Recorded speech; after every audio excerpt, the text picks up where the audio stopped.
आज किन किन लोगों को सजा सुनाई गई है? आज सिकंदर माझी और राकेश यादव। और लड़का कैसा महसूस कर रहे हैं आप? संतुष्ट हूँ, लेकिन जितेंद्र पासवान को फांसी की मांग करता हूँ मैं। सारी घटना का मतलब मुख्य साजिशकर्ता वही है और ललकार करके जिस तरह से किम जोंग की तरह आदेश दे रहा था कि घेर कर मार डालो, कोई भी बचने न पाए, तो हम लोग ये चाहेंगे कि कम से कम उसको फांसी की सजा हो।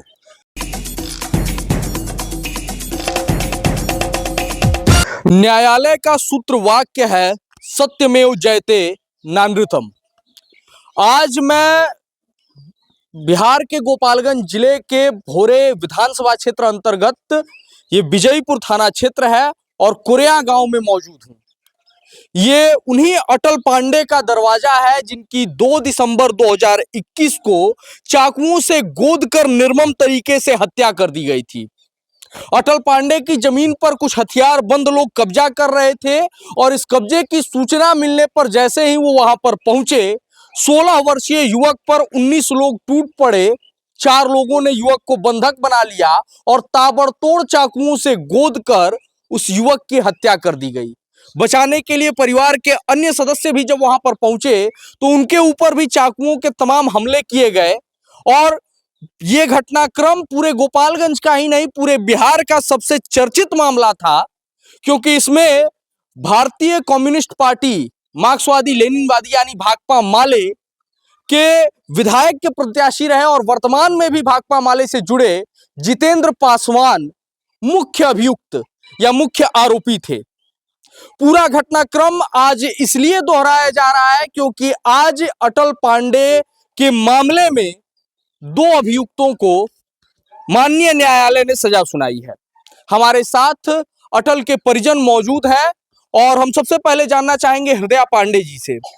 न्यायालय का फैसला 3 जुलाई को भी आया था जिसमें कुछ अभियुक्तों को सजा सुनाई गई थी। कौन कौन से लोगों को सजा सुनाई गई थी और क्या सजा थी? प्रेम खरवार जी, राजकुमार खरवार, अंगद विश्वकर्मा। इन 3 लोगों को 3 जुलाई 2024 को सजा सुनाई गई थी। सजा सुनाई गई थी, उम्र कैद की। आज किन किन लोगों को सजा सुनाई गई है? आज सिकंदर माझी और राकेश यादव। और लड़का सिकंदर माझी और राकेश यादव को, इन लोगों को भी उम्र कैद की सजा सुनाई गई है। जो माननीय न्यायालय का फैसला आया है इससे आप कितना संतुष्ट हैं? अब अदालत का फैसला है तो स्वीकार्य है, वरना हमारा ये था कि फांसी की सजा उनको। आपको उम्मीद थी कि फांसी की सजा होगी सभी अभियुक्तों को, हालांकि आप न्यायालय के फैसले को स्वीकार करते हैं, सम्मान करते हैं। और हमारे साथ शत्रुघ्न पांडे जी भी मौजूद हैं।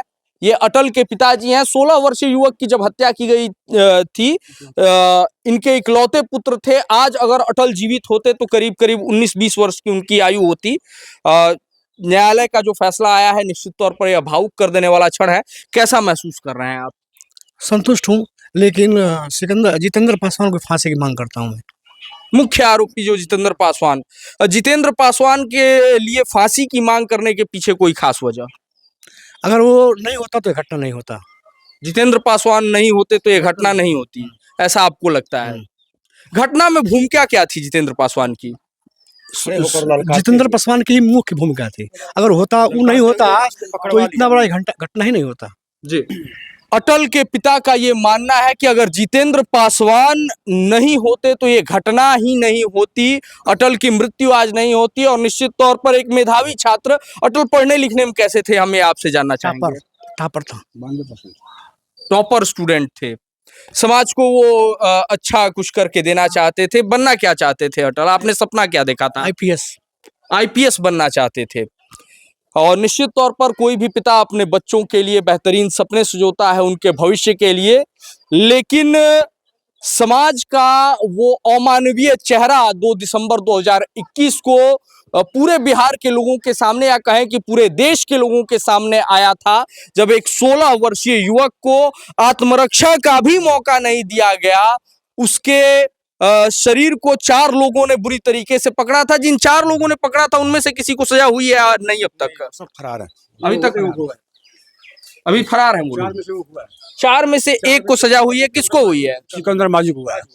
आज हुआ है। सिकंदर माझी को सजा हुई है, बाकी लोग फरार हैं। और हमारे साथ इस घटना के सूचक कहें या एफआईआर दर्ज कराने वाले नागेंद्र पांडे, जो कि अटल के परिवार से हैं, उनके चाचा हैं, और इन्होंने ही महत्वपूर्ण भूमिका निभाई है आज इस परिवार को न्याय दिलाने में, चाहे फिर वो पुलिस को सूचना देना हो या फिर कि स्थानीय न्यायालय से, सेशन कोर्ट से लेकर के सुप्रीम कोर्ट तक जब अभियुक्तों ने अग्रिम जमानत की अर्जी लगाई, वहां तक इस व्यक्ति ने अपने न्याय के लिए आवाज उठाई है, न्याय के लिए वहां पर जाकर के संघर्ष किया है, और आज उस संघर्ष का प्रतिफल आपको मिला है। क्या कहना चाहेंगे न्यायालय के इस फैसले पर? न्यायालय का फैसला शिरोधार्य है जी। लेकिन हम लोग चाहते थे कि जिस तरह से जघन्य हत्या हुआ था बच्चे का जी, और परिवार के 3 और लड़कों का जिस तरह से चाकू से गोद करके मरणासन अवस्था में छोड़ के चले गए थे जी, तो हम लोग मतलब चाहते थे कि फांसी, कम से कम फांसी सजा इन लोगों को हो, सबको। आपके भाई साहब जो अटल के पिताजी हैं, उन्होंने अभी कहा कि अगर जितेंद्र पासवान नहीं होता तो ये घटना ही नहीं होती। ऐसा आप लोगों को क्यों लगता है? सारी घटना का मतलब मुख्य साजिशकर्ता वही है, और ललकार करके जिस तरह से किम जोंग की तरह आदेश दे रहा था कि घेर कर मार डालो, कोई भी बचने न पाए, तो हम लोग ये चाहेंगे कि कम से कम उसको फांसी की सजा हो, ताकि समाज में इस तरह का फिर से दूसरा कोई साहस न कर सके किसी इकलौते बेटे को मार दे।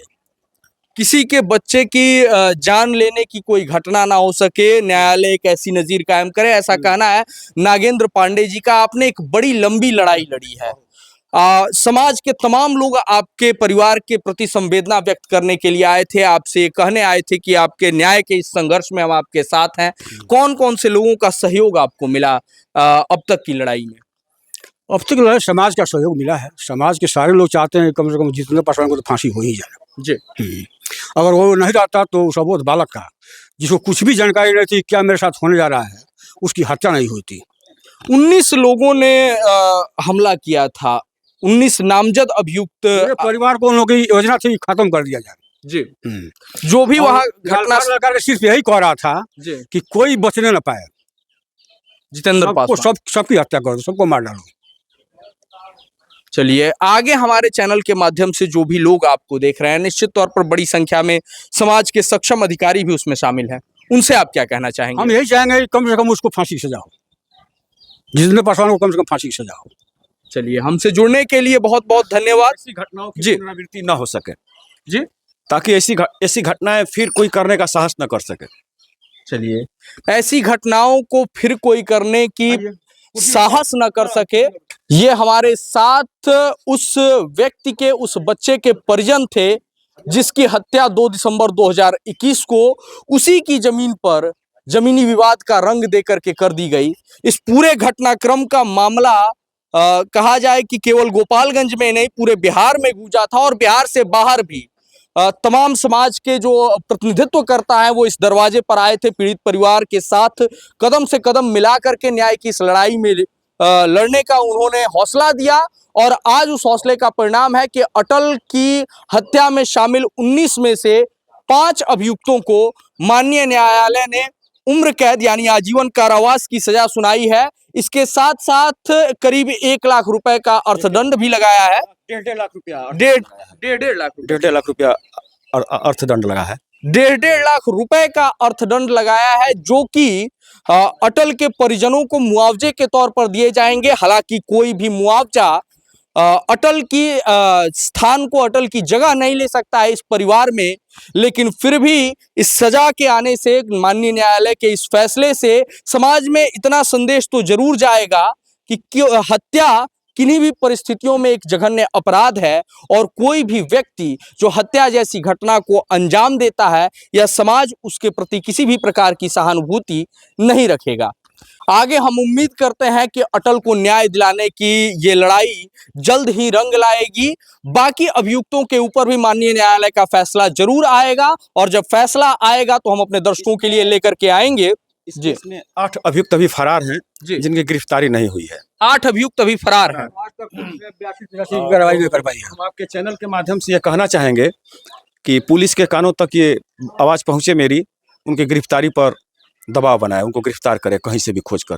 पुलिस से कहीं कोई भाग नहीं सकता है, और पुलिस की निष्क्रियता गिरफ्तार होने लगे। पुलिस अगर चाह दे तो 24 घंटे में गिरफ्तार कर सकती है, लेकिन पुलिस चाहती नहीं है। हमने न्याय के लिए सुप्रीम कोर्ट तक फाइटिंग किया है। ये हम लोग यही चाहेंगे कि पुलिस माननीय पुलिस अधीक्षक महोदय से कि SIT का गठन कर फरार अभियुक्तों की गिरफ्तारी सुनिश्चित करें। हालांकि उनके ही नेतृत्व में सब कुछ संभव भी हो रहा है जी। ये निश्चित तौर पर प्रशासन के रवैये पर काफी बड़ा प्रश्न चिन्ह खड़ा कर देने वाला बयान है कि एक घटना जिसमें कि हत्या जैसा जघन्य अपराध शामिल था, उसके अभियुक्त 8 नामजद अभियुक्त अभी तक फरार हैं और प्रशासन ने 82 और 83 जैसी साधारण कार्रवाई भी अब तक नहीं की है। जी, वीडियो देख रहे तमाम दर्शकों से मैं ये निवेदन करूंगा कि वीडियो को ज्यादा से ज्यादा शेयर कीजिए और अटल को न्याय दिलाने की इस मुहिम में हमारा सहयोग कीजिए। बाकी फिर मिलते हैं किसी और वीडियो के साथ, तब तक के लिए नमस्कार।